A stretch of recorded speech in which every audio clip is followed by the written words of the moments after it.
Boss TV ವೀಕ್ಷಕರು ಮಂಜುನಾಥ್ ಭಟ್ ಗುರುಜಿ ಮಾಡುವ ನಮಸ್ಕಾರಗಳು. ಮಾಸ ಭವಿಷ್ಯ ಮಕರ ರಾಶಿ. ಮಕರ ರಾಶಿಯಲ್ಲಿ ಜನಿಸ್ತಕ್ಕಂಥ ವ್ಯಕ್ತಿಗಳಿಗೆ ಸ್ವಲ್ಪ ಮಟ್ಟಿಗೆ ಸಮಸ್ಯೆ ಇದೆ. ಏಕೆಂದರೆ ದ್ವಿತೀಯ ಭಾವದಲ್ಲಿ ರಾಹು ಇದ್ದಾನೆ. ರಾಹು ಇರೋದ್ರಿಂದ ಬಹಳ ಜಾಗೃತವಾಗಿರಬೇಕು. ಏಕೆಂದರೆ ತಪ್ಪು ಮಾಹಿತಿಗಳು ನಿಮಗೆ ಜಾಸ್ತಿ ಬರುತ್ತೆ. ನಿಮಗೆ ಸುಳ್ಳು ಹೇಳ್ತಕ್ಕಂಥವ್ರು ಇರ್ತಾರೆ, ನಿಜ ಹೇಳ್ತಕ್ಕಂಥವ್ರು ಇರ್ತಾರೆ. ಆದರೆ ನಿಜ ಯಾವುದು ಸುಳ್ಳು ಯಾವುದು ಅಂತ ನಿಮಗೆ ಬೇಗ ಅದನ್ನು ಅನಲೈಸ್ ಮಾಡೋದು ಸ್ವಲ್ಪ ಮಟ್ಟಿಗೆ ಕಷ್ಟ ಆಗುತ್ತೆ. ದ್ವಿತೀಯ ಭಾವದಲ್ಲಿರ್ತಕ್ಕಂಥ ರಾಹು ಮಾಯಾಗ್ರಹ ಆಗಿರೋದ್ರಿಂದ ದುಡ್ಡು ನಿಮಗೆ ಖರ್ಚಾಗೋದು ಹೆಚ್ಚಿಗೆ ಖರ್ಚಾಗತ್ತೆ. ನೀರಿನಂತೆ ಖರ್ಚಾಗತ್ತೆ ದುಡ್ಡು. ನಿಮಗೆ ಎಷ್ಟು ದುಡ್ಡಿದ್ರೂ ಸಾಕಾಗಲ್ಲ. ಮತ್ತು ಸಾಲ ಆಗುವಂಥ ಯೋಗ. ಯಾರಿಗೆ ಸೂರಿಟಿ ಆಗೋಕ್ಕೆ ಗ್ಯಾರಂಟಿ ಕೊಡೋಕ್ಕೆ ಹೋಗಬಾರ್ದು.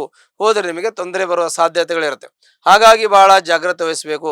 ದ್ವಿತೀಯ ಭಾವದಲ್ಲಿರ್ತಕ್ಕಂಥ ರಾಹುವಿನಿಂದ ನಿಮಗೆ ಮೋಸ ಆಗೋದು, ಸುಳ್ಳು ಹೇಳೋದು, ಮತ್ತು ಹಣಕಾಸಿನ ತೊಂದರೆ ತಂದಿಡೋದು, ಮತ್ತು ನೀವು ಒಂದು ವೇಳೆ ಸಣ್ಣ ಪುಟ್ಟ ಮಾತಾಡಿಕೊಂಡು ನೀವು ಸಿಕ್ಕಾಕಿಕೊಂಡು ಅದಕ್ಕೋಸ್ಕರ ತಮ್ಮ ಸಮಸ್ಯೆಯಲ್ಲಿ ಸಿಕ್ಕಾಕೊಳ್ಳೋದು ಸಂದರ್ಭ ಇರುತ್ತೆ. ಹಾಗಾಗಿ ಹಣಕಾಸಿನ ವಿಚಾರದಲ್ಲಿ ಬಹಳ ಜಾಗ್ರತೆ. ಸೆಕ್ಯೂರಿಟಿ ಹಾಕೋದು, ಗ್ಯಾರಂಟಿ ಕೊಡೋದನ್ನು ತಾವು ಮಾಡದೇ ಇರೋದು ಭಾಳ ಒಳ್ಳೆಯದು. ತೀರಾ ಅವಶ್ಯಕತೆ ಇದ್ದಾಗ ವ್ಯಕ್ತಿಗಳನ್ನು, ಸಮಯವನ್ನು, ಸಂದರ್ಭವನ್ನು ನೋಡಿ ತಾವು ಮಾಡೋದು ಮುಖ್ಯವಾಗಿರುತ್ತೆ. ಇನ್ನು ತೃತೀಯ ಭಾವದಲ್ಲಿರ್ತಕ್ಕಂಥ ಶನಿ ನಿಮಗೆ ಹೆಚ್ಚಿನ ಫಲವನ್ನು ಕೊಡ್ತಾನೆ. ವಿಕ್ರಮ ಸ್ಥಾನದಲ್ಲಿರ್ತಕ್ಕಂಥ ಶನಿ ನೀವೇನು ಮಾಡಬೇಕು ಅವೆಲ್ಲ ಮಾಡೋದಕ್ಕೆ ಅನುಕೂಲ ಮಾಡಿಕೊಡ್ತಾನೆ. ನಿಮ್ಮ ಯಾವುದೇ ಸಮಸ್ಯೆ ಇದ್ದರೂ ಕೂಡ ಕೋರ್ಟು ಕಚೇರಿ ವ್ಯಾಜ್ಯ ವ್ಯವಹಾರ ಇದರಲ್ಲಿ ಶತ್ರು ಧ್ವಂಸ ಆಗ್ತದೆ. ಅದು ಕೂಡ ಅನುಕೂಲ ಆಗುತ್ತೆ. ನಿಮಗೆ ಪೂರ್ವಾಹಿತವಾಗಿರ್ತಕ್ಕಂಥ ಸಿಗಬೇಕಾದ ನಿಮಗೆ ಪಿತರಾಹಿತ ಆಸ್ತಿ ಸಿಗುವಂಥ ಯೋಗ ಇದೆ. ಫಾಲೋಅಪ್ ಮಾಡ್ಕೊಳ್ಳಿ. ಈಗಾಗಲೇ ಕೋರ್ಟು ಕಚೇರಿಯಲ್ಲಿದ್ದರೆ ಅದು ಇತ್ಯರ್ಥ ಆಗುವಂಥ ಯೋಗದಲ್ಲಿ ಸಮಸ್ಯೆಯಲ್ಲಿರ್ತದೆ. ಕೋರ್ಟು ಕಚೇರಿಲಿಲ್ಲ ಕುಂತು ಮಾತಾಡಿ ಅದು ಒಂದು ಇತ್ಯರ್ಥ ಆಗಿ ನಿಮಗೆ ಸೇರಬೇಕಾದ ಭಾಗ ಮತ್ತು ಅದಕ್ಕೆ ಸಿಗಬೇಕಾದ ಶೇರ್ ನಿಮಗೆ ಹಣಕಾಸಿನ ರೂಪದಲ್ಲಾಗಲಿ ಆಸ್ತಿ ರೂಪದಲ್ಲಾಗಲಿ ಸಿಗುವಂಥ ಯೋಗ ಕೂಡ ನಿಮಗಿರುತ್ತೆ. ಹಾಗಾಗಿ ಅದು ಕೂಡ ತುಂಬ ಒಳ್ಳೆಯದು ಅಂತ ನಿಮಗೆ ಹೇಳ್ಬೋದು. ಮನೆಯಲ್ಲಿ ಸಣ್ಣ ಪುಟ್ಟ ತೊಂದರೆಗಳಿರುತ್ತೆ. ನಿಮಗೆ ವಾಸ್ತು ಸಮಸ್ಯೆ ಕಂಡು ಬರ್ತದೆ. ವಾಸ್ತು ಪರಿಶೀಲನೆ ಮಾಡ್ಕೊಳ್ಳಿ. ತಾಯಿಯ ಆರೋಗ್ಯದ ವ್ಯತ್ಯಾಸ ಆಗೋದು, ತಂದೆಯ ಆರೋಗ್ಯದ ವ್ಯತ್ಯಾಸ ಆಗುವ ಸಾಧ್ಯತೆ ಇರುತ್ತೆ. ವಾಹನ ಅಪಘಾತಾದಿ ಭಯಗಳಿರುತ್ತೆ, ಜಾಗ್ರತೆ ವಹಿಸಬೇಕು. ಅನಿರೀಕ್ಷಿತ ನಿಮಗೆ ಹಣಕಾಸು ಸಂಕಷ್ಟಕ್ಕೆ ಸಿಲುಕುವಂಥ ಯೋಗ ಇದೆ. ಅದು ಕೂಡ ಭಾಳ ಜಾಗ್ರತೆ ವಹಿಸಬೇಕು.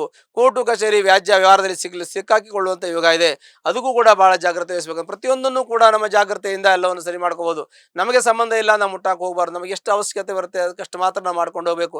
ಏನಾದ್ರು ನಾವು ಧನಾತ್ಮಕವಾಗಿ ಯೋಚನೆ ಮಾಡಿದ್ರೆ, ಋಣಾತ್ಮಕ ಮಾಡಿದ್ರೆ ನಮಗೆ ತೊಂದರೆ ಆಗುವ ಸಾಧ್ಯತೆ ಇದೆ. ನಿಮ್ಮ ಭದ್ರತೆಯನ್ನು, ನಿಮ್ಮ ಅನುಕೂಲವನ್ನು, ನಿಮ್ಮ ಯೋಚನೆಯನ್ನು ನಿಮ್ಮ ಒಂದು ಲಿಮಿಟಲ್ಲಿ ನೀವು ಮಾಡಿಕೊಂಡ್ರೆ ಎಲ್ಲ ಸಮಸ್ಯೆಗಳು ಪರಿಹಾರ ಆಗ್ತದೆ.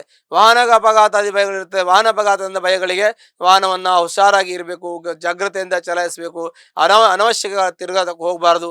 ಮತ್ತು ಎಲ್ಲವನ್ನು ಕೂಡ ನೀವು ಹಗಲು ಸಮಯದಲ್ಲಿ ಜಾಸ್ತಿ ಓಡಾಡಬೇಕು, ರಾತ್ರಿ ಸಮಯದಲ್ಲಿ ಜಾಸ್ತಿ ಓಡಾಡಬಾರ್ದು. ಇದೆಲ್ಲ ಮಾಡೋದ್ರಿಂದ ನಿಮಗೆ ವಾಹನ ಅಪಘಾತದ ಭಯಗಳು ಕಡಿಮೆ ಆಗ್ತದೆ ಅಂತ ನಿಮಗೆ ನಾವು ಮಾಹಿತಿಯನ್ನು ಕೊಡಬಹುದು. ಮಕ್ಕಳು ಒಳ್ಳೆ ವಿದ್ಯಾವಂತ ಜ್ಞಾನವಂತರಾಗ್ತಾರೆ. ಮಕ್ಕಳು IAS IPS ಮಾಡ್ಬೋದು ಅಂತ ಒಂದು ಆಡಳಿತ ವಿಭಾಗದಲ್ಲಿ ಇದ್ದು ಒಳ್ಳೆಯ ಹುದ್ದೆಯಲ್ಲಿ ಇದ್ದು ಅವರು ಜೀವನವನ್ನು ಮಾಡೋದನ್ನು ನೋಡಿ ನೀವು ಸುಖವನ್ನು, ಶಾಂತಿಯನ್ನು, ಖುಷಿಯನ್ನು ಪಡುವಂಥ ಯೋಗಗಳು ಕೂಡ ನಿಮಗಿರುತ್ತೆ. ಅದು ಕೂಡ ಒಳ್ಳೆಯದು ಅಂತ ಹೇಳಬೇಕು. ದಾಂಪತ್ಯದ ಸ್ವಲ್ಪ ಮಟ್ಟಿಗೆ ಕಲಹ ಇರುತ್ತೆ, ಮನಸ್ತಾಪ, ಅಸಮಾಧಾನ, ಜಗಳ ಇರುತ್ತೆ. ಅದನ್ನು ಕುಳಿತು ಮಾತಾಡಿ ಸರಿ ಹೋಗ್ತದೆ. ಅದು ತುಂಬ ದೊಡ್ಡ ಸಮಸ್ಯೆ ಏನೂ ಅಲ್ಲ. ಕೂತು ಮಾತಾಡಿ ಸರಿ ಹೋಗತಕ್ಕಂಥದ್ದೇನೂ ಅಲ್ಲ, ಸರಿ ಹೋಗುತ್ತೆ.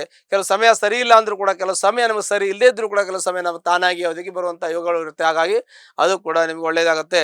ಇನ್ನು ವೃಥಾ ತಿರುಗಾಟ, ಅನವಶ್ಯಕ ತಿರುಗಾಟಗಳು ಹೆಚ್ಚಾಗ್ತಾ ಇದೆ, ಅನವಶ್ಯಕ ಖರ್ಚುಗಳು ಹೆಚ್ಚಾಗ್ತಾ ಇದೆ, ಧನ ವ್ಯಯ ಆಗ್ತಾ ಇದೆ, ಕೆಲವು ನಷ್ಟ ಆಗ್ತಾ ಇದೆ, ದುಡ್ಡು ಮಾನ ನಷ್ಟ, ಧನ ನಷ್ಟ, ವ್ಯವಹಾರ ನಷ್ಟ, ಆರ್ಥಿಕ ನಷ್ಟ, ಈ ಕೆಲವು ಸಂಕಷ್ಟಗಳು ನಿಮ್ಗೆ ಬರ್ತಾ ಇದೆ. ಎಲ್ಲವನ್ನು ಕೂಡ ತಾಳ್ಮೆಯಿಂದ ಇದ್ದು ಸರಿಪಡಿಸ್ಕೊಳ್ಳಿ. ಎಲ್ಲವೂ ಸರಿ ಹೋಗ್ತದೆ. ಸರಿ ಹೋಗದೇ ಇರತಕ್ಕಂಥದ್ದೇನೂ ಅಲ್ಲ. ಉದ್ಯೋಗದಲ್ಲಿ ನಿಮಗೆ ಯಶಸ್ಸು ಸಿಗಬೇಕು ಅಂದರೆ ನಿಮಗೆ ಪ್ರಮೋಷನ್ನು ಮತ್ತೊಂದು ಇನ್ನೊಂದು ಯೋಚನೆ ಮಾಡ್ತಾ ಇದ್ದಾರೆ, ಅದಷ್ಟು ಬೇಗ ಸಿಗಲ್ಲ, ಸ್ವಲ್ಪ ಸಮಯ ತಗೊಳ್ತದೆ. ನಿಮಗೆ ಉದ್ಯೋಗದಲ್ಲಿ ಯಶಸ್ಸು ಸಿಗುತ್ತೆ.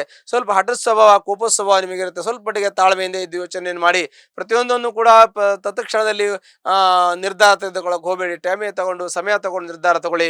ಅಲ್ಲಿ ನಿಮ್ಗೆ ಒಳ್ಳೇದಾಗುತ್ತೆ. ಬಿಸ್ನೆಸ್ ಪಾರ್ಟ್ನರ್ ಆಗಿ ಕೆಲಸ ಮಾಡ್ತಾ ಇದ್ದಾರೆ, ಅದರಲ್ಲೂ ಕೂಡ ನಿಮ್ಗೆ ಒಳ್ಳೇದಾಗುತ್ತೆ. ಟೈಮ್ ತಗೊಳ್ಳಿ. ಪ್ರತಿಯೊಂದಕ್ಕೂ ಟೈಮು, ಕಾಲಾವಕಾಶ ತಗೊಂಡೋದ್ರೆ ನಿಮಗೆ ಈ ಚಿಂತನೆ ಮಾಡೋಕ್ಕೆ, ಯೋಚನೆ ಮಾಡೋಕ್ಕೆ ಸಮಯ ಸಿಗುತ್ತೆ. ಸರಿಯಾದ ಮಾರ್ಗದರ್ಶನ ತೆಗೆದುಕೊಳ್ಬೋದು. ಹಾಗಾಗಿ ಮಕರ ರಾಶಿ ಇರ್ತಕ್ಕಂಥ ವ್ಯಕ್ತಿಗಳಿಗೆ ಎಲ್ಲ ಸಾಮಾನ್ಯವಾಗಿ ಮಧ್ಯಮ ಫಲ ಅಂತ ಹೇಳ್ತೀವಿ. ಒಂದು ವೇಳೆ ಕಷ್ಟ ಕಾರ್ಪಣ್ಯದಲ್ಲಿದ್ದರೆ ನಿಮ್ಮ ಜಾತಕವನ್ನು ಪರಿಶೀಲನೆ ಮಾಡ್ಕೊಳ್ಳಿ. ಇನ್ನೂ ಹೆಚ್ಚಿನ ತೊಂದರೆ ತೊಡಗಿ ಹತ್ತಿರ ಇರತಕ್ಕಂತಹ ಆಂಜನೇಯ ಸ್ವಾಮಿ ದೇವಸ್ಥಾನಕ್ಕೆ ಹೋಗಿ ಶನಿವಾರ ದಿವಸ ಸಿಂಧೂರದಿಂದ ಅರ್ಚನೆ ಮಾಡಿ ಎಲ್ಲ ಕಷ್ಟ ನಷ್ಟ ದುಃಖ ಶೋಕಗಳ ಪರಿಹಾರ ಆಗುತ್ತೆ. ಶುಭವಾಗಲಿ. ಲೇಟೆಸ್ಟ್ ಹಾಗೂ ಇಂಟ್ರೆಸ್ಟಿಂಗ್ ಸುದ್ದಿಗಳಿಗಾಗಿ ಬಾಸ್ ಟಿವಿ ಕನ್ನಡ ಚಾನೆಲ್ನ ಸಬ್ಸ್ಕ್ರೈಬ್ ಮಾಡಿ. ಹಾಗೆಯೇ ಬೆಲ್ ಐಕಾನ್ ಪ್ರೆಸ್ ಮಾಡಿ. ಇದರ ಜೊತೆಗೆ ಫೇಸ್ಬುಕ್, ಇನ್ಸ್ಟಾಗ್ರಾಮ್, ಎಕ್ಸ್ನಲ್ಲೂ ಮಿಸ್ ಮಾಡದೆ ಫಾಲೋ ಮಾಡಿ.